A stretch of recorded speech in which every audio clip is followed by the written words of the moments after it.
हरियाणा में भाजपा और जेजेपी गठबंधन वाली सरकार के कार्यकाल का 1 साल पूरा होने पर हिसार में मुख्यमंत्री मनोहर लाल खट्टर की अध्यक्षता में राज्य स्तरीय कार्यक्रम करवाया गया। इसके साथ ही प्रदेश के जिलों में भी जिला स्तरीय कार्यक्रम करवाए गए, जिसमें प्रदेश भर में एक साथ 306 परियोजनाओं का उद्घाटन किया गया। जिला स्तरीय कार्यक्रमों में सरकार के 1 साल की उपलब्धियों को गिनवाया गया। करनाल में आयोजित जिला स्तरीय कार्यक्रम में घरोंडा से विधायक हरविंदर कल्याण ने करनाल के लिए 11 विभिन्न परियोजनाओं का उद्घाटन किया। इस मौके पर इंद्री के विधायक रामकुमार कश्यप और नीलोखेड़ी के विधायक धर्मपाल गौंद्र भी मौजूद रहे। हरविंदर कल्याण ने इस वक्त कहा कि 1 साल में गठबंधन की सरकार ने हरियाणा को प्रगति के रास्ते पर आगे बढ़ाया है। बड़ौदा में हो रहे उपचुनाव पर कल्याण ने निश्चित तौर पर भाजपा की जीत का दावा किया, तो वहीं किसानों द्वारा 3 कृषि कानूनों के किए जा रहे विरोध के मुद्दे पर भी अपनी राय रखी। आज का कार्यक्रम मैं कहूँगा कि एक बहुत ही ऐतिहासिक कार्यक्रम है, इस नाते से कि हरियाणा हमारी सरकार को बने हुए आज 1 वर्ष पूरा हुआ है। भारतीय जनता पार्टी की सरकार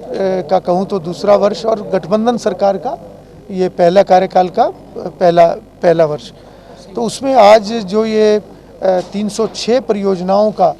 शिलान्यास और उद्घाटन हुआ है, जो लगभग 1850 करोड़ रुपए की लागत से ये आज माननीय मुख्यमंत्री जी ने हिसार से किया है और वीडियो कॉन्फ्रेंसिंग से पूरे हरियाणा प्रदेश में। इसी तरीके से जो करनाल जिला है, हमारी 11 परियोजनाएं जो कि लगभग 54 करोड़ रुपए की हैं, उनका भी आज उद्घाटन और शिलान्यास हुआ है, जिसमें पीएचसी भी हैं, एक ऑब्जर्वेशन होम है और पावर डिपार्टमेंट के सब स्टेशन है। इस तरीके से बहुत सारे यहाँ के भी आज परियोजनाएं मिली हैं, जिसके लिए मैं माननीय मुख्यमंत्री जी का आभार भी व्यक्त करता हूँ और पूरे जिला वासियों को इसके लिए बधाई भी देता हूँ। और मैं समझता हूँ कि ये पहला वर्ष जो हमारी सरकार का है, ये बहुत चुनौतियों भरा ये वर्ष रहा है कोरोना के कारण, और जिसमें बहुत सी चुनौतियां जहां सरकार के सामने, प्रशासन के सामने, लोगों के सामने वो लड़ाई कोरोना के खिलाफ अभी भी जारी है, मगर विकास की रफ्तार कम ना हो उस तरीके से माननीय मुख्यमंत्री जी बहुत सजगता के साथ, बहुत गंभीरता के साथ हर विषय को आगे बढ़ाते हैं। और हमें पूरी उम्मीद है कि अगले 4 वर्षों में जो भी एक विजन सरकार का है, उन सभी कार्यों को पूरा किया जाएगा। और जिस तरीके से सरकार व्यवस्थाओं को मजबूत करने में लगी हुई है, पिछले 5 वर्षों में भी बहुत सी व्यवस्थाओं को ठीक करने का काम भारतीय जनता पार्टी की सरकार ने किया है। और अब दूसरे कार्यकाल में भी जो हमारी गठबंधन की सरकार है, भारतीय जनता पार्टी और जेजेपी की, उसी तरीके से व्यवस्थाओं को मजबूत करने में लगे हुए हैं। और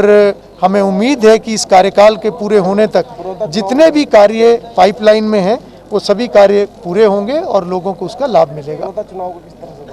देखिए, बड़ौदा उपचुनाव की जहाँ तक बात है, उसमें भारतीय जनता पार्टी और जजपा के हमारे जो संयुक्त उम्मीदवार हैं, योगेश्वर जी एक बहुत ही अच्छे उम्मीदवार हैं। ऐसे व्यक्ति हैं जिन्होंने पूरी दुनिया में न केवल हमारे देश का, न केवल हरियाणा प्रदेश का, बल्कि अपने पूरे इलाके का जो नाम रोशन किया है, ऐसे उम्मीदवार वो हमारे हैं। निश्चित रूप से लोग उनकी प्रतिभा को देखते हुए हरियाणा में हमारी जो पार्टी है, गठबंधन है, उसकी विकास की जो नीतियां हैं, एक अच्छी सोच है, उनको देखते हुए हमारे गठबंधन के उम्मीदवार जीतेंगे। सब कृषि कानूनों को लेकर किसान कहीं ना कहीं नाराज है। देखिए, ये एक मैं कहूँगा कि कांग्रेस पार्टी ने जिस तरीके से गैर जिम्मेवार कार्य किया है, एक अच्छा कार्य जब होता है और उसमें लोगों को भ्रमित किया जाए, तो मैं समझता हूँ कि ये उनकी एक मानसिकता को दर्शाता है कि जहां वो अपने सरकार के कार्यकाल में ऐसे अच्छे कार्यों को नहीं आगे बढ़ा पाए, वहीं जब भारतीय जनता पार्टी की सरकार इन कार्यों को आगे बढ़ा रही है, जिसमें आने वाले समय में, भविष्य में न केवल किसान वर्ग का बल्कि हर वर्ग के लिए जो एक योजनाएं और कानून बनाने का काम कर रही है, तो कांग्रेस पार्टी को उसमें सहयोग करना चाहिए अगर वास्तव में वो समाज के हितैषी हैं, सभी वर्गों के हितैषी हैं। मगर वो अपने हितैषी होने का परिचय ना देते हुए जिस तरीके से समाज को, किसानों को भ्रमित करने का काम कर रहे हैं, आने वाले समय में लोग उनको सबक सिखाएंगे। और ये जो कानून बने हैं, ये निश्चित रूप से किसानों के भले के लिए हैं, उनके उत्थान के लिए हैं और ये डिमांड आज से नहीं, बहुत पुरानी डिमांड ये हुआ करती थी, जिसको भारतीय जनता पार्टी ने कानून के रूप में लाकर आगे किया है और इनसे निश्चित रूप से आने वाले समय में बहुत लाभ होगा। गौरतलब है कि इस दौरान मुख्यमंत्री व उप मुख्यमंत्री द्वारा जो हिसार में कार्यक्रम चल रहा था उसे वीडियो कॉन्फ्रेंसिंग के जरिए पूरी तरह से रिले किया जा रहा था और इस दौरान मुख्यमंत्री व उप मुख्यमंत्री ने हिसार से ही वीडियो कॉन्फ्रेंसिंग के माध्यम से सभी जिलों में लोगों को संबोधित किया। Bureau report, new India top news.